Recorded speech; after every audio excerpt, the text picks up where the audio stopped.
1 year after supporters of President Donald Trump stormed the U.S. Capitol, the former president is still not permitted to use Facebook, Twitter, and YouTube, the digital stages where he directly spoke to millions of followers. It's not a fair situation, very, very bad for this country, very bad for the world. If they can do it to me, they can do it to anyone. January 6th was certainly a moment of reckoning for the social media platforms.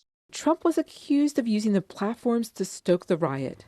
His suspension is a stark reminder of the power social media companies have over political leaders who run afoul of their rules. But despite the ban, after January 6th, social media companies came under intense fire from critics who said the suspension was too late, coming years after tolerating Trump's violations of the company's rules. For their part, technology companies have said they are constantly working to make their services safer.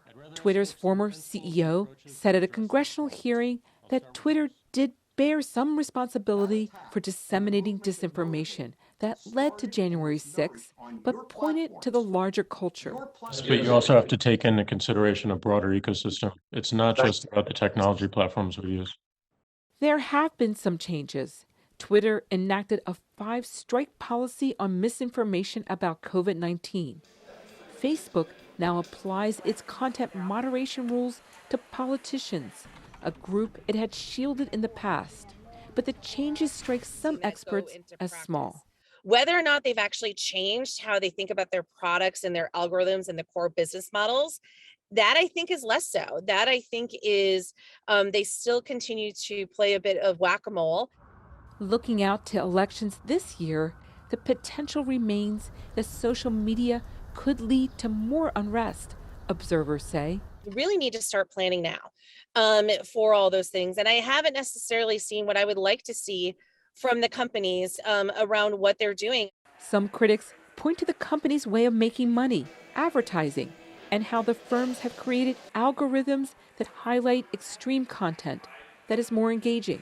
A lot of these platforms have made tweaks around the edges, but at the end of the day, it's about the business model. These platforms are fundamentally designed to elevate, amplify, proliferate the most problematic things on the platform, things like election lies, racial violence.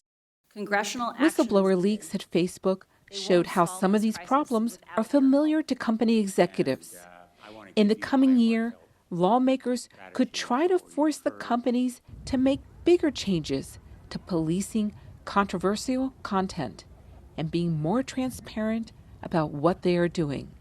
Michelle Quinn, VOA News.